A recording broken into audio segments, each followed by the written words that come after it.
এই যে গাছটা আপনাদের দেখাচ্ছি, এটা ফলসা গাছ।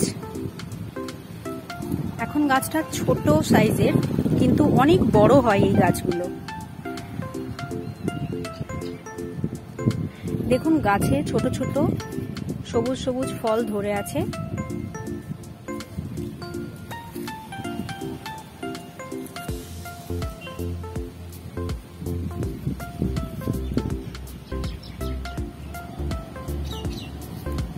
ফল পাকলে এটা প্রথমে পাকতে শুরু করলে লালচে, তারপর গাঢ় বেগুনি কালচে বর্ণ ধারণ করে। কালো কালো ছোট ছোট ফলসা তখন গাছতলায় পড়ে থাকে। ফলের স্বাদ অনেকটা টক টক খেতে ছোট এই ফলগুলি বেশ সুস্বাদু। দেখতে পাচ্ছেন একটি ফল জাস্ট রং ধরেছে পাকার আগে।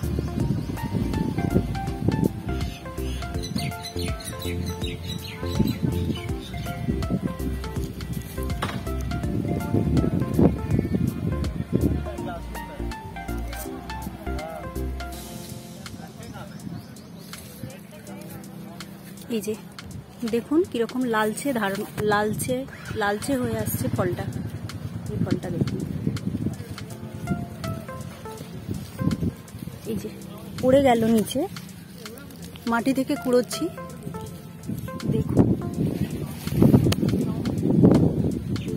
দেখুন কালারটা দেখলেই বুঝতে পারবেন, এগুলো আরো গাঢ় রং হয়। এই হলো ফলসা।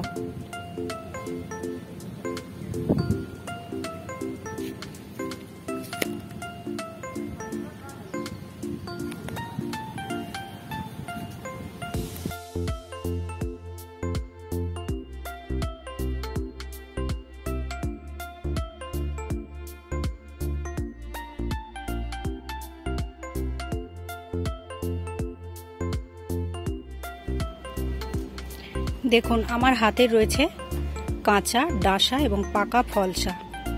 ছবিগুলো দেখুন, কাঁচা ফলসাগুলো একেবারেই সবুজ, তারপরে একটু লালচে হয়েছে পাকার আগে, আর যেগুলো পেকে গেছে একদমই জামজাম রং, কালো কালচে রং বা বেগুনি বর্ণ বলতে পারেন।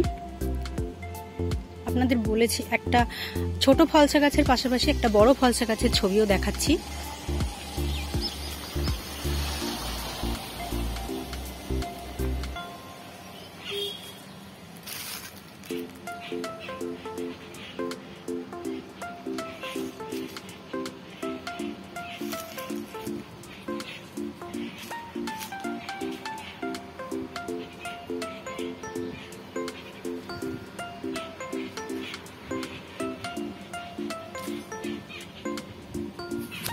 দেখুন গাছের নিচে কিরকম ঝরে ঝরে পড়েছে ফলসা। গাছের নিচে এভাবেই ফলসা ঝরে পড়ে থাকে, পাকার পর খসে পড়ে ফলসা ফল। নমস্কার দর্শক বন্ধুরা, আজ এ পর্যন্তই থাক। এ ধরনের আরও ভিডিও দেখতে চ্যানেলটি সাবস্ক্রাইব করে আমাদের সঙ্গে থাকুন। সবাইকে অনেক অনেক ধন্যবাদ। কৃষিকাজ বারাসাত।